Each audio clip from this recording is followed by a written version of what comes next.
Good Monday afternoon. Well, my capacitor came in for my reel-to-reel machine here. So we're going to open up this now. And we'll commence to put it in and we'll give it a try. In addition to that, I have my amplifier. Changed things around. I got the amplifier up here. I redone all the wiring. I ran all the wiring properly here. So there's no more dangling wires. Took me quite a while to get the wires all behind everything. So we're going to put that capacitor in now, and then we'll try it out. We'll try it out on our reel tape. I've already tried out the amplifier, and it works quite well. Okay, the amp's working good. Right channel, left channel. Of course, this is a mono. I'm using the Codec ZE1, so that's only mono. So they're working quite good. So we're going to get the capacitor in right now. Okay. Basically, it's just telling you that this capacitor is exactly like the round metal one in your unit, just a different case style. So it's just basically telling you just to put it in there the same way and using one of the screws to go through here. Not able to probably use this screw. I'm sure it's metric because it's very, very short, and the thickness of this plastic here, I may not be able to mount it, but this is where I wanted to mount it, and solder these wires onto here. Before we even do that, I'm going to put you on a tripod. I want to set this thing onto clip leads. I know you can't see that, but it's a 1.5 microfarad at 250 volt AC. The percentage, I can't read it, even with a iLope. It looks like a 0 and a 5 underneath it, so I really don't know what the tolerance is on this. The way they write things nowadays on terminology, it's very difficult to decipher them. But anyways, we're not going to worry about that. We're just going to put this in there, but we're going to do it with clip leads first. And then I'll dig out a tape and see how the speed is. And then from there, we'll go and do the job right.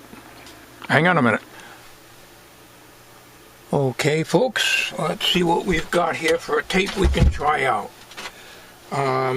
They smell nice with the dryer sheets in them. This one here, right channel, side one is Cousin Johnny's Show, December 2nd, 1964. Also has the, okay, on the, let's see,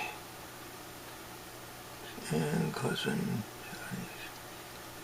Okay, we got the hygienic restaurant in here in 1964, I believe.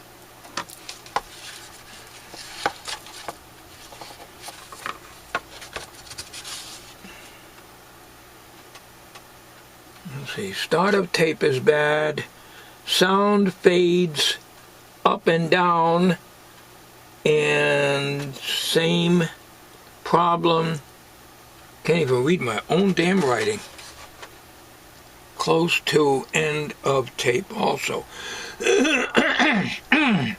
Right channel country music, left channel hygienic restaurant, November 3rd and 4th, 1964. So let's go to the left channel. So we are going to remove the right channel plug.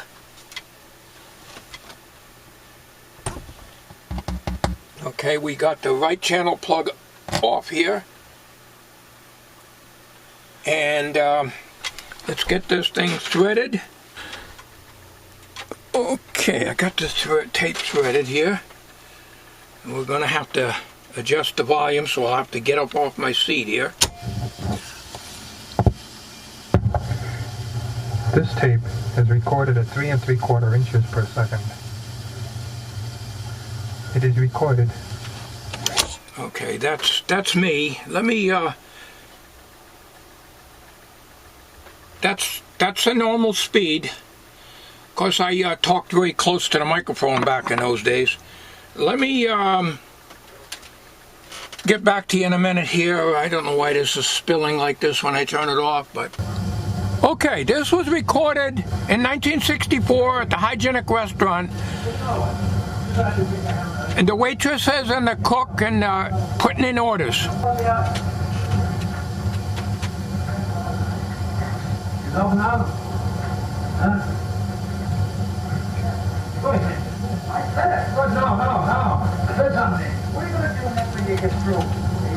Okay, that's Nick saying say something. I wanted Nettie to say something. Now, we used to tease Nettie because she was a smoker, and of course back in those days you could smoke, but not in the when you're waiting on people. So as she entered the dishwashing room, over to the right there was a little shelf and an ashtray was in there. So Nick didn't smoke. And Nick was in his 70s at that time. Like I say, he's Greek, he's really nice, you know. And, you know, you can tell he had a heavy accent. And he was always teasing Nettie about smoking. And I used to tease her about smoking. One time I played a dirty trick on her. I put a little bit of water in the ashtray when she wanted to put her cigarette in there. It soaked up water. It was done in fun, but... When I think of the days that I used to do things like that, but you'll hear Nick trying to get Nettie to say something, and I don't recall if she did, but Nick, you'll hear Nick in there. So let me stop talking. Let's continue with this tape. Right. You go on vacation somewhere? I go on vacation. I go to Florida. I go to Florida. I got plenty of money. Plenty of money. Oh, sure. Why not?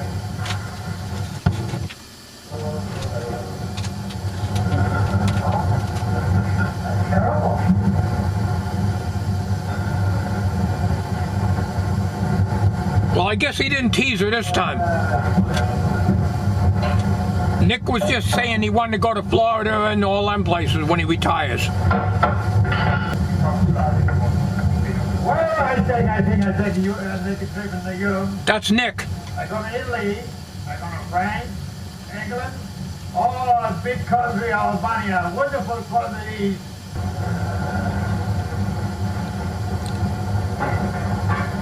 Oh boy, oh boy, oh boy. He got a kick out of hearing his own voice when I played it back.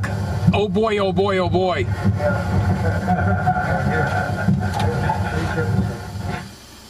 I played it back. You can hear it now. There's another recording.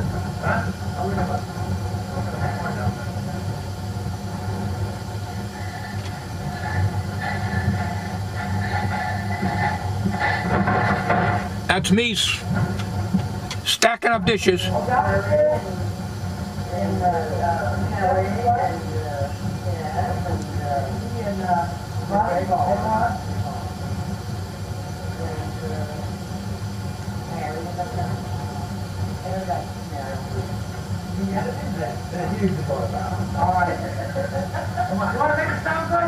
That's Nettie. All right, I'll be able to do this, Nick.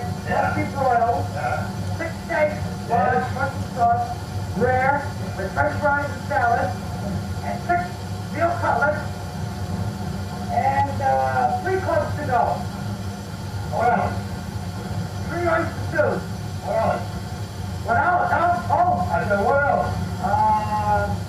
Steak something? Yeah, sure you have something. I'll have 3 oyster sauce. Come on, get it right, at least. Oh boy, here we go again. Oh boy, here we go again, Nettie said. Okay, Nick was doing the cooking that night. Now, normally he don't. I guess Charlie must have been off. I don't remember what night this was. I usually document everything, but I do know it's the date on this tape is the 3rd and 4th, 1964. So part of this recording, not necessarily this part, was done in the morning. I worked from 10 at night to 7 in the morning. So I got relieved at 7. and the day bosses would come in around 5 a.m. So, and I started at 10 at night. So I think this was at night. So at that time, I think Nick was working nights. Then you got Bill Manzouras, who's the only surviving boss that I know of, as far as I know, and then Joe. Can't think of his last name now. Italian fellow, really nice, very kind, soft-spoken guy. These three bosses were the best bosses I've ever had in any job I've ever worked. Even though I didn't like the work, I hated the hours. I worked there for 3 years. So he was tossing in. Nick was telling Nettie, give me some orders, and these were all just orders, not real orders. He was just horsing around for the recording. Great. It broke at the splice. Now I'm going to have to use the old Scotch tape because I didn't locate my tape splices, so I'm going to have to do it with Scotch tape. Nothing I can do. I got to patch this. Alright, it's a lousy splice job. It's not even straight. It's on an angle. There's nothing I can do. I have 8mm movie films that splices are deteriorating and coming apart, so I can't do nothing with those either. Now, 2 a.m., the bars at that time got out at 1, so 2 o'clock we were probably pretty well finishing up here, and all the drunks should have gone home by now. After these three bosses sold the building, sold the business I should say, not the building, then the new owners took over that came from New York City. They decided to keep the hygienic open 24 hours a day, and that made it very hard on me. And they didn't allow me to sit down other than just have my usual lunch and whatever, my supper or whatever I ate over there. No oil, nothing. Just a little bit of oil. If I'm building first thing in the morning, you gotta have oil. Yeah. You want some. That's Nick. So when these guys left, I was looking for another job. I wanted to get out of there. Okay. The following recording was I guess a kind of like a little goodbye speech made by, I believe it was Joe Cortano. I think that's his last name. Been too many years, but Joe was one of the bosses also. And he's the day boss, but this is still nighttime, so as I said, Joe was, I think, working nights at that particular time. And I asked him if he'd want to do a little farewell speech, and he was not much of a talker. He was a quiet fella, and so I'll give you a little listen to that also. So hang on a minute. We hopefully got the right part of the tape, and we just hope we don't break the tape again.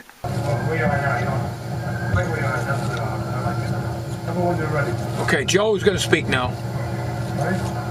This is Joe speaking. At the end of a business career, we are parted from the hygienic, which we had put in so much time. It has been nice working with all the folks, and again, somehow, we might meet again. We may not be able to continue with this recording. I got a whole tension on this. Because and real tight, because if I take it off, it starts sliding off the capstan. I took my hand off of it now. Seems to be okay now. Tension is pretty good on this, but I have to put a lot of tension on this, almost to a complete stop. The tape starts sliding off like that. Now, what I got to do here is, these are the two screws that I put back in here for the original capacitor that was in here. I can't use this screw because it's way too short. So I think the simplest thing would be to do is to remove it and probably put in a self-tapping screw, because it's probably metric and I'll never find a screw that'll go in there. So we're going to go hunting for a screw for a little while here, and then if we don't find a screw, we'll find a self-tapping screw, because this plastic here is thick here, and the length of this screw is just about as long as the thickness of this plastic. So we'll come back in a minute here. Alright, I got it on there. I had a hell of a time getting the solder to stick to the terminals of this, and I used the flux too on it. So I had to use a lot of heat and a lot of solder to keep putting it in there. I was worried about these terminals getting damaged, but I got it in there with a self-tapping screw, and it's not in the way of anything, so that should be good. Not going to hurt anything to leave these open. You're not going to go reaching in there anyways. So that should do it. Now we'll flip it back over. Well, we're not doing too good. We got the motor, everything's perfect that way. The speed is very good and everything. But I got to keep tension on this thing, and I mean a lot of tension. There is quite a bit of tension, but as soon as I take it off, this tape starts sliding off the pinch roller, sliding outwards towards me. Now, it wasn't doing that before. Right now, it's okay.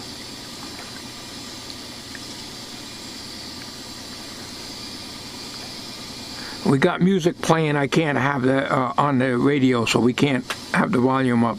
But overall, it's working good. Oh, there it goes. I got to pull this tight in order to get that back on there. I don't know why this is doing this. There is tension here. It's not loose. It's enough tension. It's holding that. It's holding that switch wire up. So there's no problem there. But as soon as I let go, the tape rides off to the end of the capstan. So once again, we're not going to be able to demonstrate very much on my tapes here unless I keep my hand on this.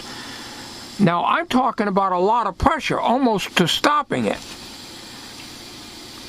It's got a lot of pressure, you know. In other words, no slippage, I should say. So if I keep my finger up here, the tape will stay where it's supposed to. If I let go,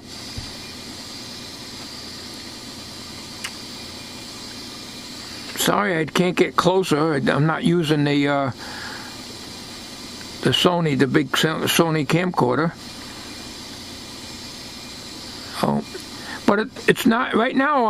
I'm not touching it. It's not sliding off the capstan. See if I can.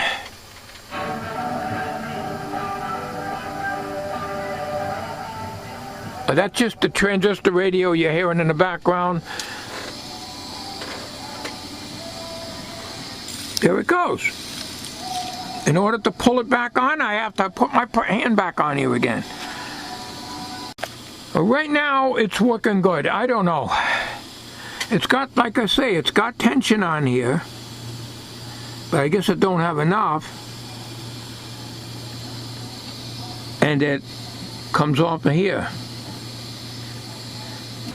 10 minutes past 5 in the morning, Wednesday morning, November 4th, 1964. Bill is going to make a speech now. This is one of my bosses at the time.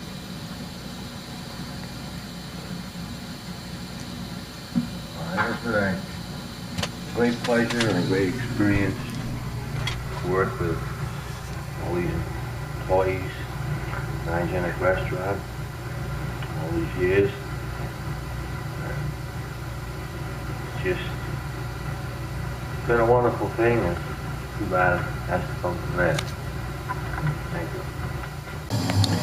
That motor is running very, very, very warm.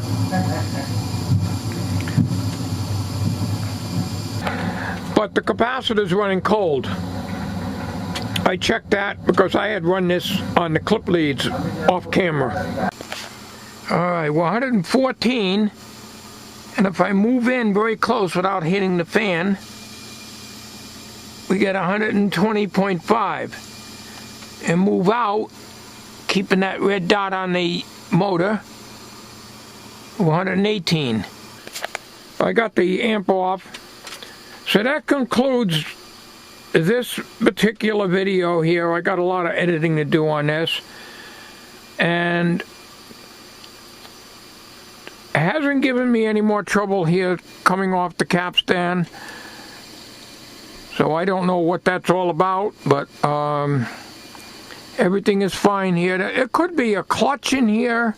As I recall, I think these spindles had like a little felt in between so that they're allowed to slip.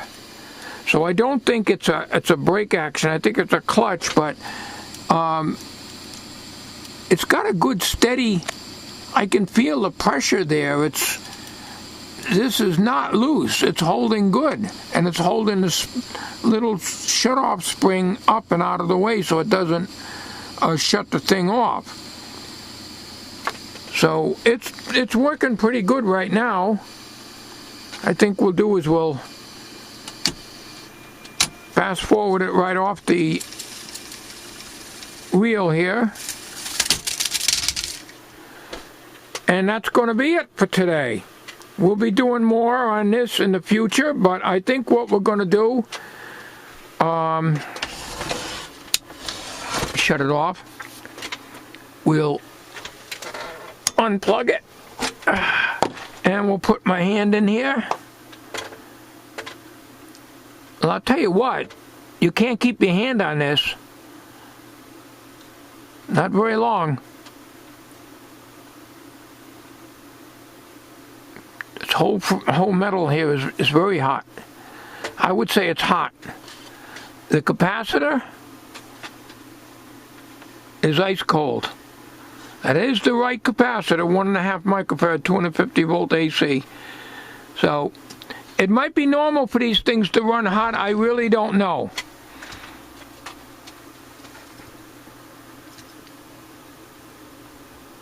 But I'll tell you what, it's running very hot.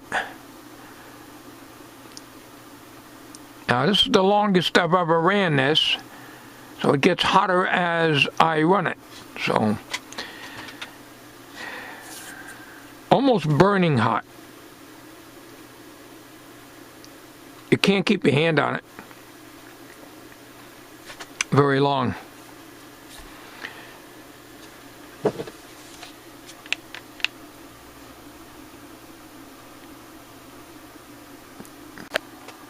Well,